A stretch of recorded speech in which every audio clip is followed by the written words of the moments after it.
Hi guys, and welcome back to the channel. Today I've got what I think is an absolutely gorgeous watch from a brand you've probably never ever seen their watches. You know, you'll know them for straps. This is the brand Crafter Blue. Now, if you're a Seiko fan, you will know they make high-end silicone straps for many of the Seiko models. They do them, in fact, for many other brands also. But they also make watches. I was lucky enough and went to World Time UK in London a few months ago with a friend of mine, Harvey. And we were looking around at the watches, you know, as you do. And it was like, yeah, this is nice, that's nice. But the star of the show was this watch.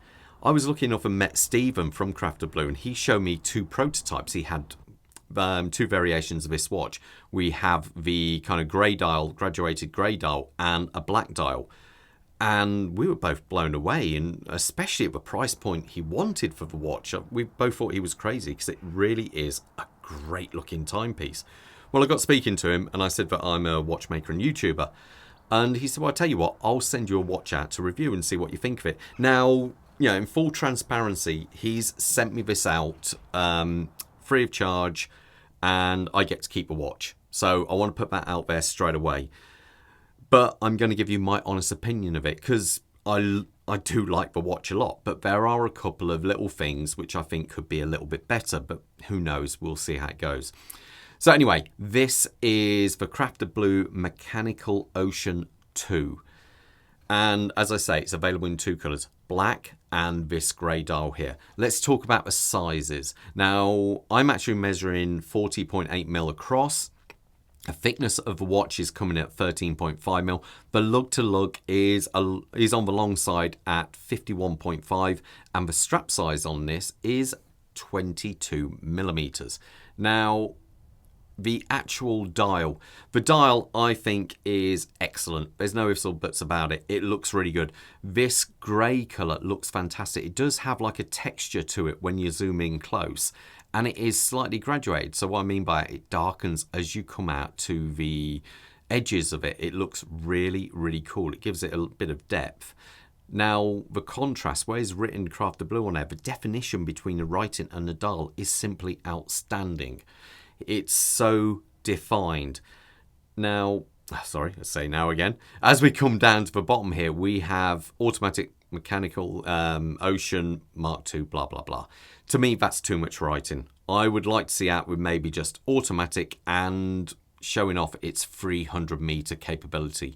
I would get rid of the name of a watch. I don't think it's needed really. You just need to know it's a Crafter Blue, and that would clean up the dial just that little bit more. The hour markers are lovely and polished. As you see the second hand come round, you can see the reflection of it in those heavily polished hour markers which have been applied. And again, elevate the dial and give it that bit more kind of, gives it a bit more of a quality feel.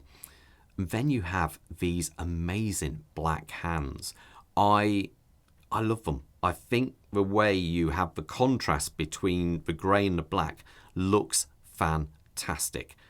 Now, they do have lume.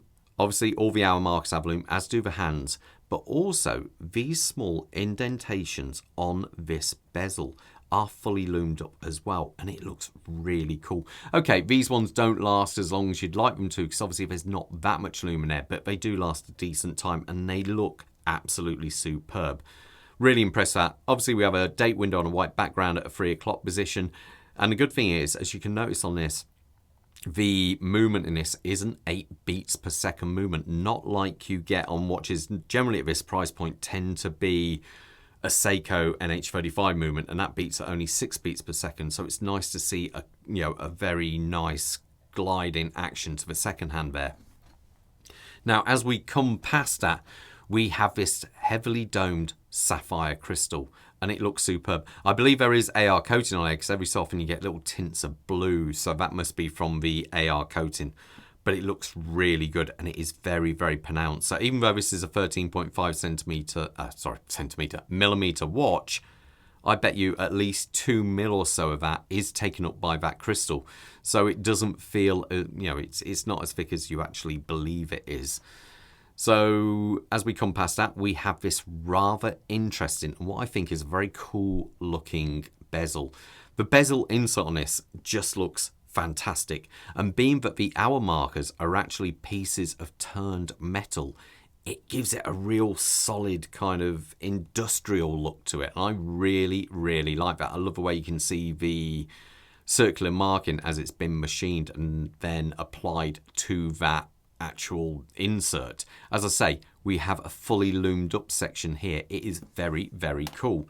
And we have a coin edge bezel there. Let's give it a turn, hear what it sounds like. Now, to be fair, that is a real snappy click. It is a little bit, you do have to put quite a bit of pressure on it to turn it. So you're not going to accidentally turn it. Obviously, say 120 click. Does it line up? As you can see, it does require a bit of force to actually move around. It looks, I would say, it looks good, but I'd say it's a fraction, just ever so a fraction to one side. Maybe. I might be being a bit picky there, but it looks really good. I think this watch is superb. As we come past that, the case design is, it's definitely a bit more unique. It is a very flat look to it there. Now, we have lovely satinized brush finishing on the side. We have radial brushing on top. And as you can see, we have these kind of end links here.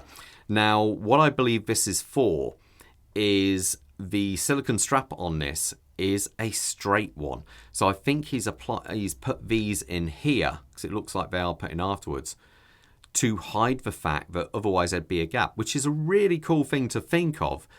But what I would have liked to have seen is maybe if they'd have sculpted the actual inside of the case, put a ball nose cutter and then moved this up there, and then you could get rid of this. And if you did that, you could maybe take at least 2mm off this. Now, 2mm doesn't sound much, but that would be 4mm overall, and this would take us down to like a 47mm lug to lug, which would make it a bit more wearable if you have a shorter wrist size. Now, on this side, we do have a signed crown, and the crown is a screw down type. As I say, this is a 300-meter diver. One thing I would say though, and this might be, worth kind of considering for himself, maybe for a Mark III even, is either make the crown a little bit bigger or scallop back this section of the crown guards. As a simple fact is, it would enable you to get to a crown a little bit more. You'd still get a protection of the crown because this would be against the wrist, but this would allow you to get to that a little bit easier. I think the reason he's done that is obviously if you were to put a second cutter profile path on there, it costs more money when machining the case. But overall, it still looks good. Now, before I carry on, let me tell you about the price of this watch. It retails for £449 and it's available in the UK from, I believe it's Watch Gecko are actually selling it. And I think this is superb. I think it's a really good value for money watch. Now, under the hood, normally a watch of this price point, you'd be talking a Seiko NH35 movement. But this actually carries a Miyota 9015 movement on there. And I put it on the time grapher. And I think it was coming out at around about 6 seconds, plus 6 seconds, plus 6.5. But that doesn't tell the whole story because that's only in one position. When I had this on my wrist for I think it was about 3 days solid, I'd actually found the watch only gained 4 or 5 seconds, which is really good. A watch at this price point, doing that is, well, watch at any price point really, to only gain that amount of time in that amount of days is superb. So I like it. As I say, the Miyota movement is a 24 joule, 8 beats per second, and it's got a 42-hour power reserve. And one thing I should also point out is actually, if you were to buy that movement separately, it costs over double the price of an NH35. So you are actually getting a very respectable movement in there. The case back itself is a solid case back. We do have this lovely mermaid kind of on there with a trident. It looks very, very cool. Now the strap itself, obviously it's a crafted blue. it's going to be very, very high quality. And as you can see, it's very, it's a very rugged, solid feel to it, but it's also very, very supple. And as you can see, they've even got relief on there. They've put these little relief lines. So as the buckle goes through, it sits down flatter on the wrist. And it's little things like that. Just shows you're getting a quality strap, to this watch. We've got two keepers, one fixed, one floating. And as you can see, the buckle is a very substantial one on there. And I personally like that. Let me zoom out and we'll get an idea how it looks on my wrist. Quick wrist check. I'm wearing my Larco, part of a sports range. I really like this watch. And we have something new to the channel here. We have Unimatic have actually sent me a watch to review. So it'd be interesting to see if I start getting more of their watches. So it would be quite cool. Now, my wrist size is 7¼ inches. That works out to around about 18.5 centimeters, I believe it is. And let me put this on. And there you go. I really like this watch.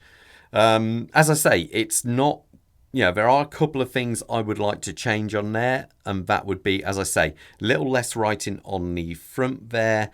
If they could, take the lug to lug size a little bit shorter would be great, and maybe put a little bit of relief around that crown just to make it better. But overall, I like it. I've seen a few of my friends and had this watch on, and so far everyone has been very, very impressed. Anyway, guys, let me know what you think of this one, and most importantly, you stay safe out there. Take care. Goodbye.